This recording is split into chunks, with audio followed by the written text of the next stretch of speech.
and stuff like that.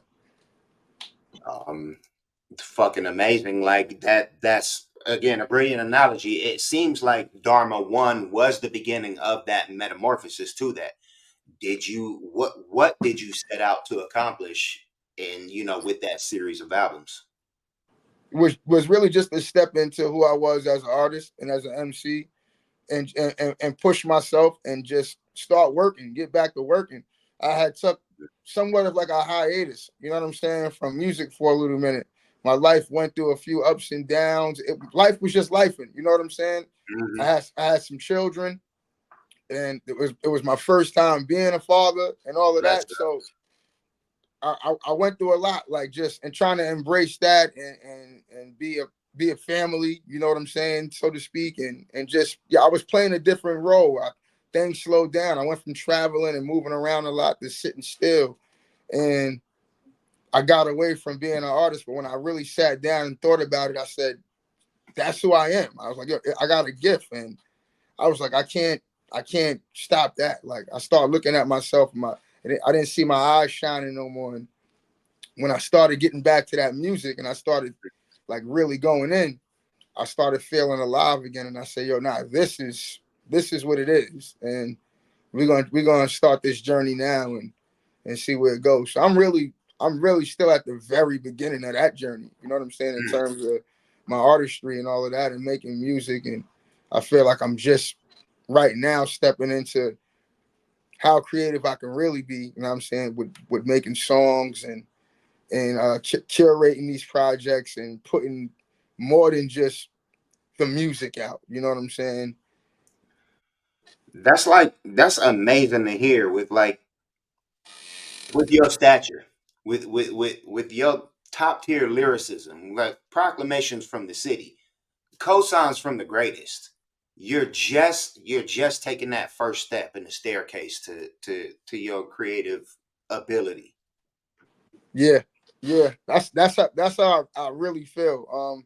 And it's crazy because I don't even want to say it's crazy. It's real because it can take that long for you to really step into your greatness and your true self. You know what I'm saying? The big self, the big you, what you can really do, what your true potential is, to identify it and then to do it and then to really get to it and start putting the work in and really making some great things happen.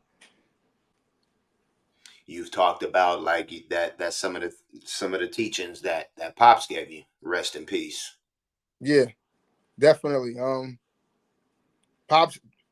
I mean, I gotta think that he played a big part in me taking this step in the music to a greater degree like on some like real spiritual level because him and DMX had like a really good relationship. Mm. And as a kid, me being real young, 7, 8, 9 years old, not knowing where DMX will eventually go, my pops wasn't alive to see X take off like that. He Uh, passed like 96. I think X took off maybe a year or two later. So uh, so for him not to see it and then for me to be so close to it, for me to be able to see X and go to his concerts and be backstage and be so close to his family and yeah, and just to have Jadakiss around and for Jadakiss to know my father and for Styles and all of these guys to know who my dad is, like we still have conversations about my dad sometimes, mm. just randomly, like we'll be sitting around chilling and kissing. But I remember your pops took us to do this, that, and the third, and yeah, like it's just The it's a great legacy is feeling, to know that he played a role in me having the type of relationships that I that I do have with these people too, because it could be different, if I lived in a different neighborhood or if my pops didn't have these relationships and it could have went different. right.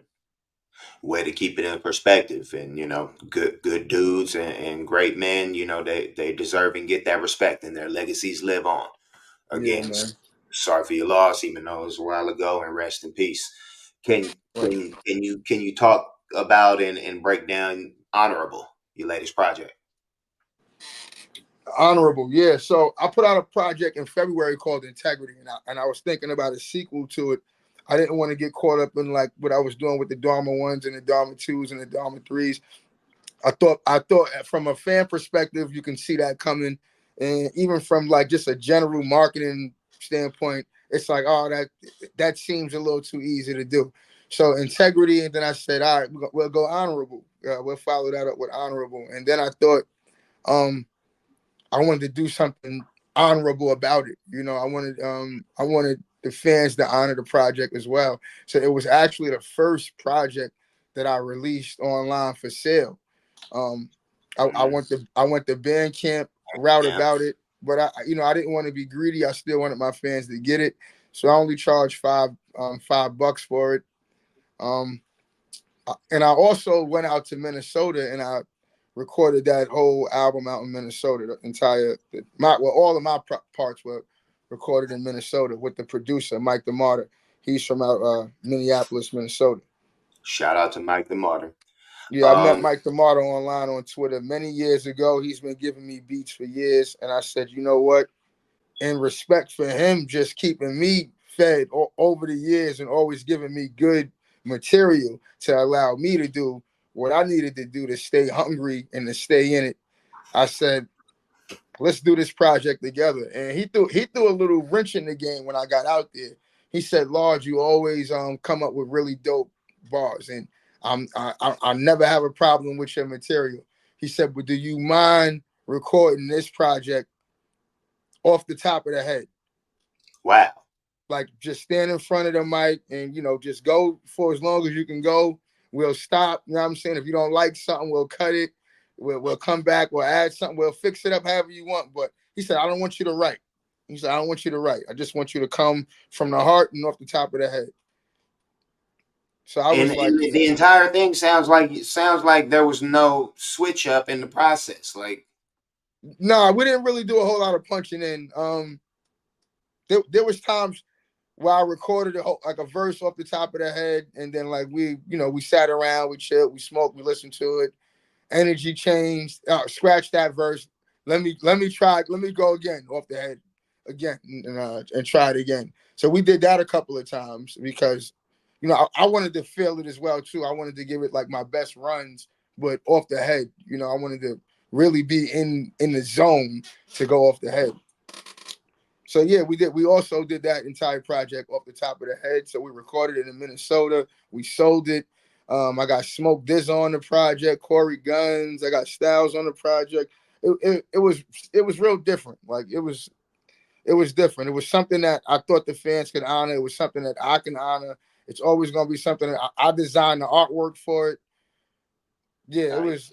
was it was different. It was something entirely different. Something that I've never done before. It was at a time where I was like going through a crazy transition in my life as well, like on a personal level.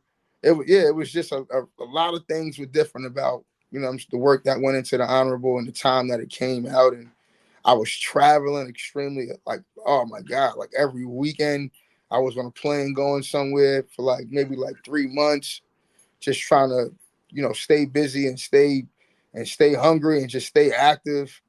That's what's up. Yeah, so it was a dope time and a dope project, and a whole lot went into that shit. That's what's up. And it's much appreciated. Large. Like, Well, I'm glad it got the feedback that it's getting to.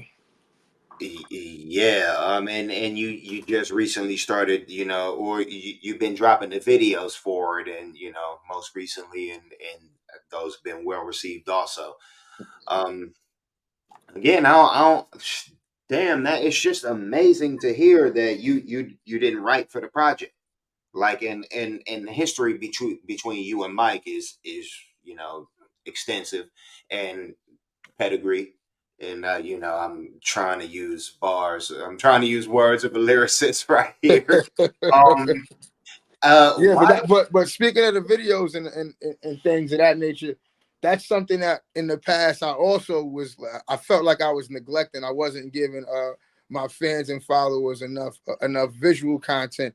A lot of people didn't know how I looked, and a lot of people felt like a lot of the material that was coming out deserves some visuals. It deserves some visual content. And I'm not even. I really can't even answer why I wasn't putting out videos before. I don't really want to say it wasn't that I didn't have people around that could do the videos, or it was like I couldn't afford the videos. It was just I think I was moving so fast with being a rapper again, and just constantly just working and putting out music, and not really thinking about how to put it out. It was just more so about get the music recorded and yeah, just give it to somebody. And I wasn't thinking about the rollout so much. Now everything is like a rollout. I mean that's what comes with coming in the forum, correct? I mean, Right, right. So I it's just the I different I, levels.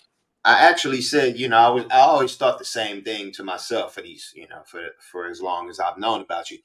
But I did see you pop up in the Cali video.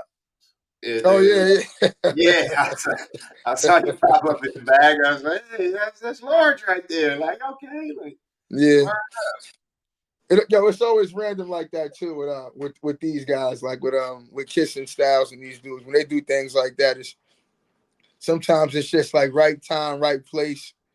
I think I was I wasn't too far from the video location. That's actually like the neighborhood. That's the block that we all grew up on. I wasn't too far from that at the time, but I think I got a phone call from a few people that was there, and they was like, "Yo, where you at? They got Khaled on the block. You supposed to be here." So I got there just in the nick of time, walked right up, and it was action. And I was like, nice. perfect, yeah, perfect timing. I'm going with that. Speaking in the nick of time, what was wrong with the timing for you not being on Mike's new project? Mike the Martyr. Mike the Martyr. Oh, you know what? I thought the same thing when I seen that. I'm, Yo, I'm, that's li- I'm funny. like, okay, I'm, because But I'm in but tune. And me knowing Mike, he probably felt like I don't want to push it. We just put out a whole project. He got me Smoke Dizza, he got me Corey Guns, he got me Styles P. uh, I'm gonna give a larger break. That's word. the only thing I can think of. Mike's probably gonna lay off for a little while. Well, I'd love to hear you on there because the damn project is kind of amazing in my Nah, eyes.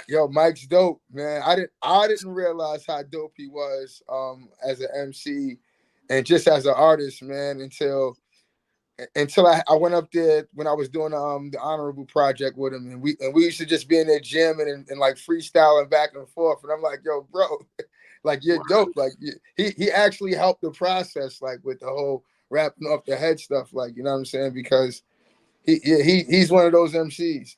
DTIC, man, he's cut from that cloth. Word. And that's a thick cloth right there. That cloth is That woven. digging in the crates cloth. Yeah, I didn't Yeah. realize that he had that type of history with these guys and all of that either. But you get to know somebody, and you sit down and you got hours to talk to them. Yeah, it's like wow. Because before it was just swapping out beats all the time. And Huh. he would always just hit me up like, "Yo, Large, thanks, man. Thanks for killing this, and thanks for blazing that." And we never really got a chance to have like real conversation. So when I told him I was coming out to Minneapolis, he's like, "What? Are you kidding me?" He's like, "Yo, we should do an album while you're here." And I was like, "Shit, why not?"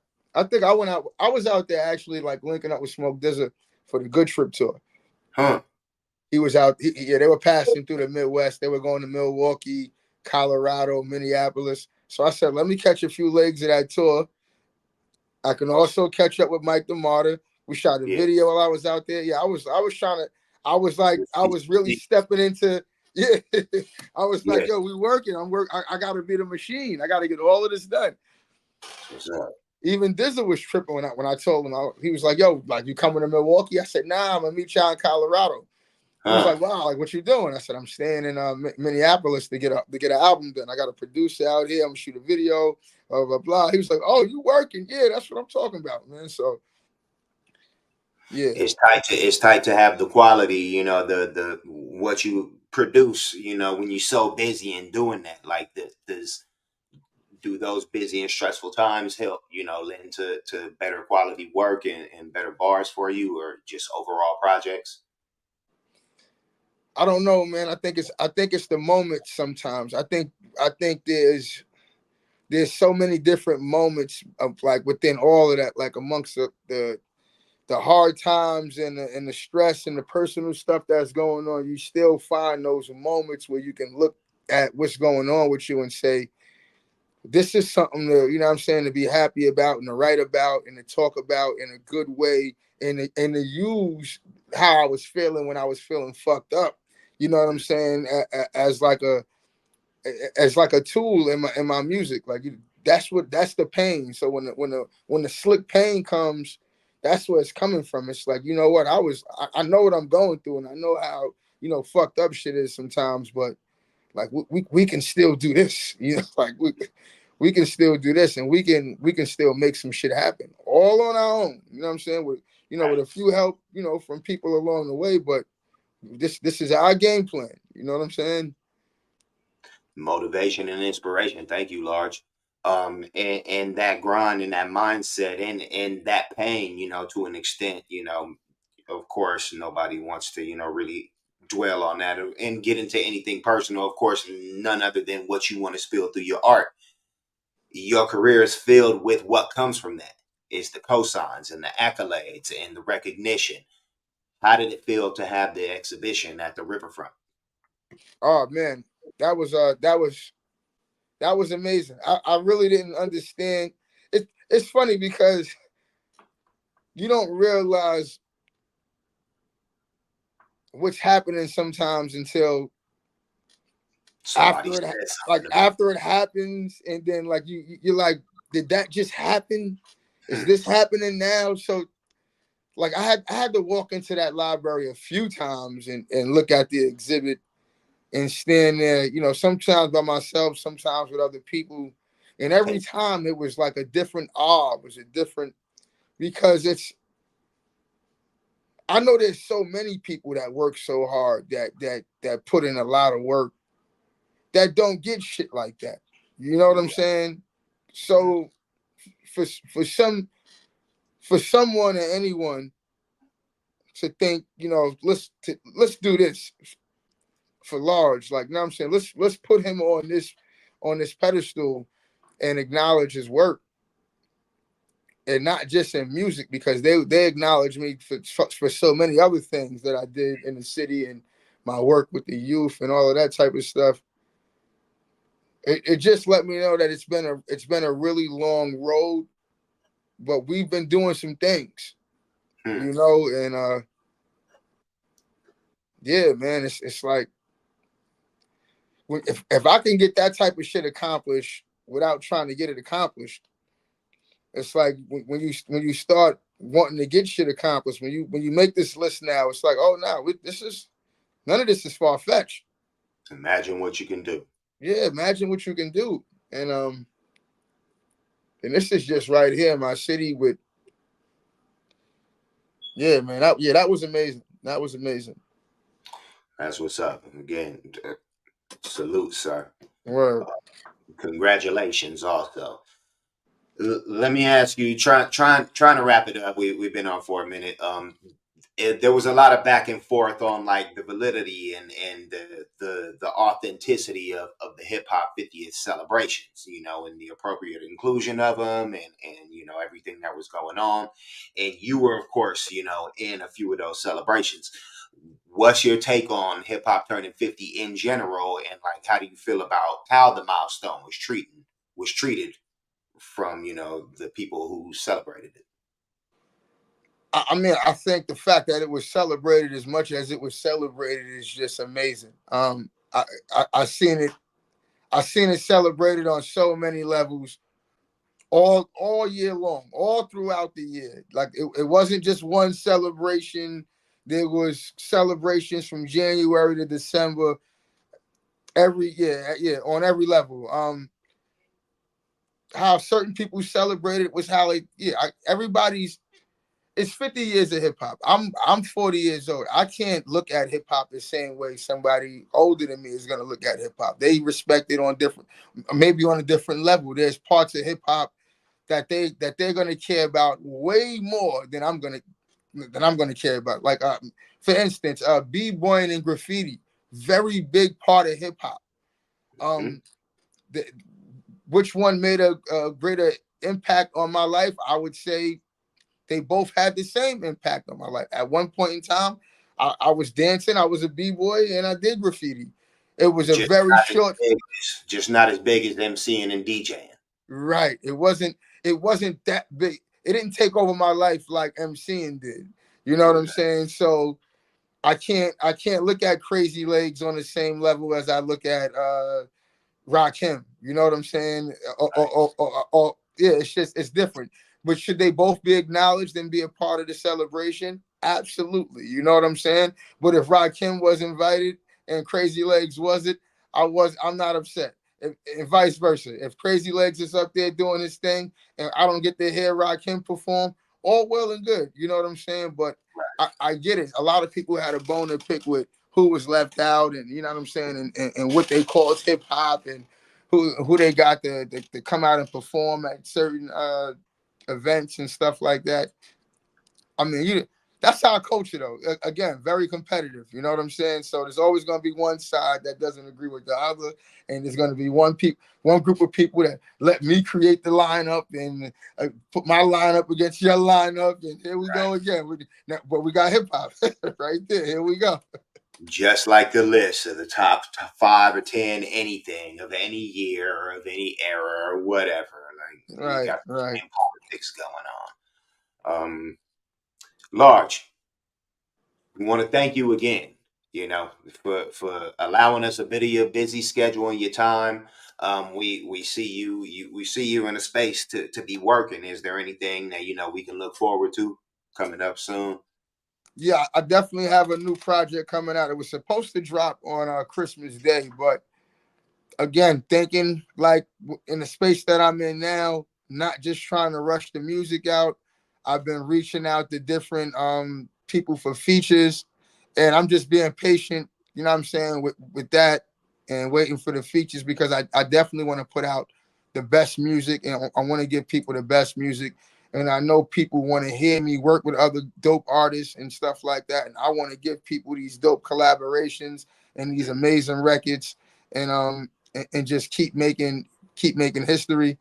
So we got the Shine Box coming out. We don't have a scheduled date for it yet, but I just finalized the artwork. Again, I created the artwork. I just got it finalized. We're gonna put it out on Bandcamp for pre-sale. Well, Probably by the end of the week, or maybe I'll put together a rollout and get that together real shortly. So maybe okay. like within the next 10 days, I'll be announcing that and rolling that out.